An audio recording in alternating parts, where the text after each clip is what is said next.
మన వంటింట్లో గ్యాస్ సముద్ర తీరాల అవతల నుంచి రావాలి. గల్ఫ్ తీరంలో ఇంధనం పుడితే కానీ మన బండి నడవదు.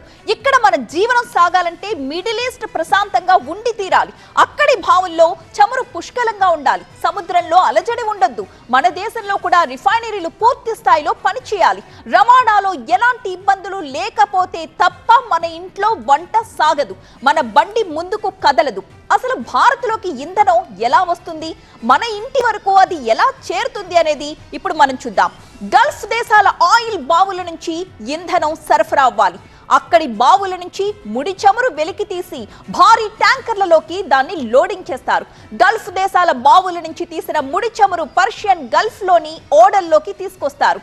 ఆ గల్ఫ్ నుంచి హార్మూజ్ జలసంధి ద్వారా అంతర్జాతీయ జలాల్లోకి ఓడలు ప్రవేశిస్తాయన్నమాట. గల్ఫ్ ఆఫ్ ఏడెన్ నుంచి అరేబియా సముద్రం మీదుగా భారత్ వైపు ఆయిల్ తో కూడిన ఓడలు వస్తాయి.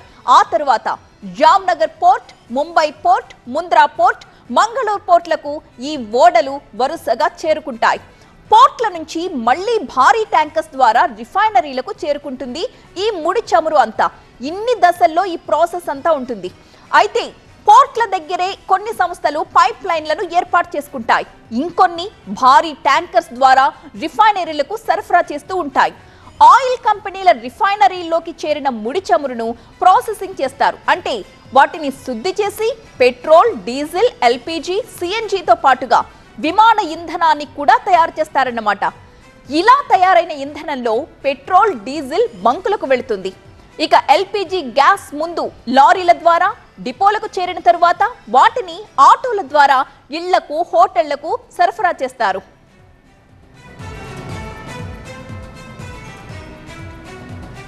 ఇరాన్ వార్ ఎఫెక్ట్ భారత్లోని ప్రధాన నగరాల్లో ఇప్పటికే కనిపిస్తోంది. కమర్షియల్ గ్యాస్ సిలిండర్స్ కి బ్రేకులు పడ్డాయి. హైదరాబాద్, బెంగళూరు, చెన్నై, ముంబైలో కమర్షియల్ గ్యాస్ సిలిండర్లు తగ్గుముఖం పట్టాయి. 100 సిలిండర్ సప్లై అవ్వాల్సిన చోట 10-20కి మించి సప్లై అవ్వట్లేదు. హాస్టల్స్, అలాగే హాస్పిటల్స్, డిఫెన్స్ ఇలాంటి వాటిని ఫస్ట్ ప్రయారిటీలోకి తీసుకోవాలని, హోటళ్లకు సరఫరా తగ్గించాలి అని కేంద్రం ఇచ్చిన ఆదేశాల మేరకు ఇప్పటికే బెంగళూరు హోటల్స్ అసోసియేషన్ కీలక ప్రకటన జారీ చేసింది. 70 రోజుల గ్యాస్ సరఫరా ఉందని ముందుగా చెప్పి ఇప్పుడు సడన్ గా ఇలా ఆపివేయడంపై వాళ్ళు తీవ్ర ఆగ్రహం వ్యక్తం చేస్తూ ఎక్కడికక్కడ హోటల్ సంఘాలు నిరసన వ్యక్తం చేస్తూ ఉన్నాయి. ప్రధానమంత్రికి సైతం ఈ విషయం మీద ఒక లేఖ రాశాయి. మేము తీవ్రంగా వ్యాపారాలు నష్టపోతామని, 72 రోజుల సమయం ఇచ్చి మీరు ఇలా ఉన్నట్టుండి గ్యాస్ సరఫరాని నిలిపివేస్తే మేము వ్యాపారాలు మూసుకోవాల్సి వస్తుంది అంటూ దీని మీద ఆలోచన చేయమని ప్రధాని మోదీకి నేరుగా హోటల్స్ యాజమాన్య సంఘాలు ఒక లేఖను పంపించాయి.